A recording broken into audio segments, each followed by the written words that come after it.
नमस्कार मित्रांनो, कुण्या राजाची ग राणी या मालिकेच्या आजच्या भागामध्ये कबीर डोंगरवाडीमध्ये गुंजाबरोबर त्याला कसे जबरदस्तीने लग्न करण्यासाठी लावले हे झालेला सर्व प्रसंग तो उमीरला सांगतो। तेव्हा उमीर म्हणत असतो की अरे चूक तर अजून तुझी झालेली नाही, पण जितक्या जास्त दिवस तू हे सत्य लपवत जाशील तितका तू जास्त चुकीचा ठरशील। तेव्हा तू मृण्मयीला एक काम कर, हे सर्व जे काही घडले ना, तुझे गुंजाबरोबर जबरदस्तीने लग्न लावण्यात गेले ते सर्व तू सत्य मृण्मयीला सांगून टाक, कारण नातं हे विश्वासावर टिकतो आणि विश्वास हा सत्यावर। तुझ्याकडून काहीच चूक झाली नाही, तुला गुंजाबरोबर जबरदस्तीने लग्न करावे लागले हे सर्व सत्य तू मृण्मयीला खरंच सांग। तेव्हा कबीर म्हणतो की अरे तू मृण्मयीला अजून ओळखले नाही, मी लहानपणापासून मृण्मयीला ओळखतो, ती संशयी आणि हट्टी मुलगी नाही, पण ती खूप मनस्वी अशी मुलगी आहे। एखादा माणूस जर हट्टी असेल तर त्याची समजूत काढता येते आणि एखादा संशय असेल तर त्याच्याबरोबर डील सुद्धा करता येईल, पण मनस्वी माणसाने एखादी गोष्ट जर मनात कधी कायम पक्की निर्धार जर केला त्याची समजूत काढणे खूप कठीण असते, मग ते भावनांची कदर करत नाही आणि फक्त मोडतोड करत असतात। तर उमेर म्हणतो की अरे मृण्मयीचे जर तुझ्यावर खरंच प्रेम असेल तर तिच्यासाठी हे जबरदस्तीने झालेलं लग्न शून्य असेल आणि तू जर तिला हे सांगितले तर ती तुझं कौतुकच करेल, कारण इतकी फडतूस गोष्ट तू तिच्यापासून लपवली असे तिला सुद्धा त्या गोष्टीचं शून्य किंमत असेल। त्यामुळे तू मृण्मयीला सर्व सत्य सांगून टाक आणि सिक्रेट जर मनात ठेवले तर ते असे सडून जात असतात, नासून जातात। खरंच ही सांगण्याची वेळ आलेली आहे, सांगून टाक म्हणून उमेर हा कबीरला सांगण्यासाठी खूप आग्रह करत असतो। त्यावर कबीर म्हणतो की मग गुंजाचे काय? तेव्हा लगेच उमेर म्हणतो की मला गुंजाचे काही सांगता येत नाही, पण ती परमेश्वरांनी तुझ्यासाठी पाठवलेली दुआ आहे, ती तुझ्यासाठी एक फरिश्ता बनून आलेली आहे, तिला अजून खूप लांब जायचे, तू गुंजाचा विचार करू नको, गुंजा तिचं नशीब लिहून आलेली आहे। तेव्हा तू एकदा मृण्मयीला हे सर्व सांग, मृण्मयीच्या भावनांचा विचार कर। कबीर टेन्शन मध्येच असतो। त्यानंतर इकडे गुंजाचा क्लासचा पहिला दिवस असतो। गुंजा देवाला प्रार्थना करत असते आणि सर्वांचा आशीर्वाद सुद्धा घेत असते। कविता म्हणते की अगं तुझा शिकवणीचा पहिला दिवस आणि तू जर आज आमच्याबरोबर नाटकाला जर आली असती तर खरंच खूप आनंद झाला असता। तर गुंजा म्हणते काही होणार नाही। कविता म्हणते की कबीर भाऊजी आमच्यावर ओरडतील जर तुझा अभ्यास झाला नाही तर। गुंजा म्हणते की नाही। तेवढ्यात तो रिक्षावाला काका म्हणत असतात की अहो तुमचे पॅसेंजर कुठे आहेत, मला दुसरं भाडं आहे त्यामुळे मी जाऊ का? तेव्हा काका गुंजाला आवाज देतात तर गुंजा घाईने जाते। त्यानंतर इकडे सर्वजण नाटकासाठी निघलेले असतात आणि विजय म्हणते की अगं मधू गॅस वगैरे बंद केला का? मागच्या पूजाच्या वेळी जशी झाले होते तसे होईल।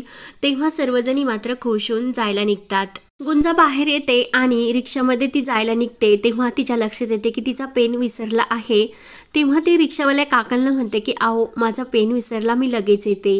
रिक्षावाले काका म्हणतात की किती उशीर करतात, पटकनी जा आणि लवकर लगेच या। तेव्हा मात्र सुबोधची ही मीटिंग चालू असते आणि तो बाहेरच्या रूममध्ये असतो। तेवढ्यात गुंजा येते आणि सुबोध दादांच्या रूममध्ये पेन असेल म्हणून ती त्यांच्या रूममध्ये येऊन पेन शोधत असते। तेवढ्यात तो नैतिक असतो, तो येतो आणि गुंजाच्या त्या रूममधील दरवाजा बाहेरून लावून घेतो। त्यानंतर इकडे सर्वजणी निघलेले असतात तर सुबोध जवळ येतात आणि काय रे सुबोध अजून तुझं आवरले नाही का असं विजय विचारते। तर कविता त्याच्यावर रागवते आणि त्याचा लॅपटॉप मध्येच बंद करते, तर सुबोध तिच्यावर रागवतो। त्यानंतर मधू ही काकांना विचारते की अहो गुंजा गेली ना व्यवस्थित? काका म्हणतात की हो। तर लगेच इकडे गुंजाला पेन सापडतो आणि पाण्याचा नळ मात्र चालूच आहे असे तिला बाथरूममधील पाण्याचा आवाज येतो, म्हणून ती तो नळ बंद करण्यासाठी जाते। तेव्हा मात्र तो नित्य असतो, तो बाथरूमच्या रूमचा सुद्धा दरवाजा लावून घेतो आणि बाहेरून सुद्धा, आणि आम्हाला घाबरवतेस काय, आता चिटकीन तुला दाखवतोस माझा इंगा काय, म्हणून नित्या खूप खुश होऊन बाहेर येतो। त्यानंतर इकडे कविता नैतिकाने नित्याला आवाज देत असते आणि त्यानंतर इकडे रिक्षावाला उशीर झाला तो सुद्धा निघून जातो। दुसरं भाडं हे छान भेटले असते म्हणून तो सुद्धा निघून गेलेला असतो। तर नित्या आणि नैतिक बाहेर येतात। तेव्हा नित्य विचारतो की कुठे जायचे, तर कविता म्हणते की अरे नाटकाला जायचे, आणि मधू विचारते की तू त्यांना सांगितले नाहीस का? तेव्हा लगेच नित्याच्या आठवणीत येते आणि तो म्हणतो की ती चेटकीन। तेव्हा कविता म्हणते की दिवसभर हा भूताचे पिक्चर बघत असतो म्हणून दिवसा हा रूममध्ये सुद्धा हा बरचळत असतो। तेव्हा लगेच तो परत म्हणत असतो की पण ती गुंजाताई तेव्हा सुबोध म्हणत असतो की अरे ती क्लासला गेली, तुला काय करायचे तिचे. तेव्हा सर्वजण नाटकाला जायला निघतात आणि इकडे गुंजा बाहेर निघायला लागते पण दरवाजा लावेल असतो. तेव्हा गुंजा दरवाजा वाजू लागते आणि आई आई असा आवाज करत असते. मात्र बाथरूमचा दरवाजाची कडी निघते आणि गुंजा बाहेर येते आणि हा दरवाजा लागलाच कसा याचा विचार करत असते. त्यानंतर बाहेर येते आणि दरवाजा वाजू लागते. तर गुंजा म्हणते की आता काय करायचे, बाहेर कशी निघायचे, तिला टेन्शन येते. त्यानंतर इकडे कबीर हा ऑफिसमधून बाहेर येतो आणि त्याने कबीर त्या मृण्मयीसाठी गजरा घेतलेला असतो आणि तो मृण्मयीला फोन करतो.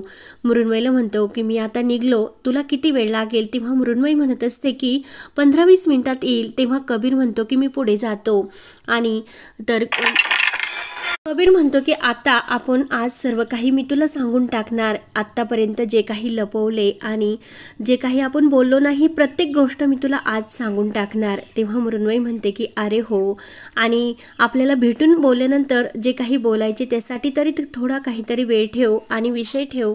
तेव्हा लगेच मृण्मयी मात्र खुश झालेली असते आणि ती कबीरला विचारते की तू तर मला आज गजरा माळणार, मग गजरा घेतला की विसरला. तेव्हा कबीर हा त्या गजऱ्याकडे बघत असतो. त्यानंतर इकडे गुंजा ही दरवाजा उघडण्यासाठी सर्वांना आवाज देत असते.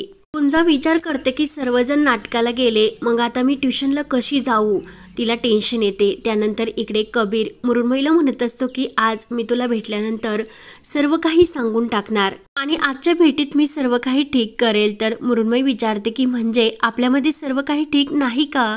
कबीर म्हणतो की यापुढे आपल्यामध्ये कोणतंही असं कन्फ्युजन नसेल आणि आपल्या नात्याची नवीन सुरुवात ही एका नवीन उजेडाने होईल, आपल्या नात्याचा नवीन सूर्य उगवेल. तर मृण्मयी म्हणते की अरे पण काही गडबड तर होणार नाही ना. तेव्हा कबीर म्हणतो की नाही, उलट आज सगळ्या गडबडी मिटतील, तू ये, मी पोहोचतोच असे कबीर मृण्मयीला म्हणतो. कबीर मृण्मयीला म्हणतो की लवकर ये, मी वाट बघतो असे बोलून तो फोन ठेवतो. त्यानंतर इकडे गुंजा ही रूममध्ये बसून झोप येत असते आणि आता भूक सुद्धा लागली आणि घरात आता किती उशीर झाला, कोणीच येणार नाही लवकर. तेव्हा आता काय करू, आज ट्युशनला सुद्धा खाडा झाला, तर एक काम करू का, ह्या खिडकीतून उडी खाऊ का. नंतर विचार करते की नाही नको, टंगडं वगैरे काहीतरी मोडेल. पण परत विचार करते की मला तर बाहेर पडावेच लागेल. म्हणून गुंजा खिडकीत येते आणि तिची ओढणी खाली पडते आणि ती खिडकीतून कशीबशी ही उडी खाते. तेव्हा कबीर मात्र घरी आलेला असतो. दरवाजा उघडतो तर घरामध्ये सर्वत्र अंधार असतो. मात्र तेथे खूप छान असे कॅन्डल्स हे लावून मस्त सजवलेले असते, कारण मृण्मयी आणि कबीरसाठी डेटची सर्व तयारी केलेली असते आणि सर्वांनी तेथे चिठ्ठी लिहून ऑल द बेस्ट सुद्धा कबीरला केलेले असते.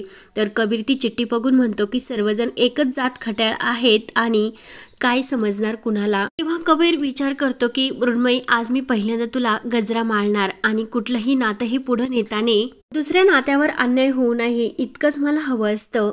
आणि प्रेमाच्या बाबतीत मी जरी कोरडा वाटत असलो तरी मी माणूस म्हणून खरंच नालायक नाही ग, आणि मला समजून घेशील ना, असे कबीर त्या गजऱ्याकडे म्हणजे बघत बोलत असतो. तेवढ्यात ही गुंजा बाहेरून दरवाज्यातून आलेली असते. मात्र कबीरने तिकडे पाठ फिरवलेली असते म्हणून त्याला कोण आले त्याला असे वाटते की मृण्मयीच आली. तेव्हा तो म्हणतो की काहीच बोलू नको, गेल्या काही दिवसापासून आपल्याला खरंच आपल्यात जे वाद होतात त्याने त्रास होतो.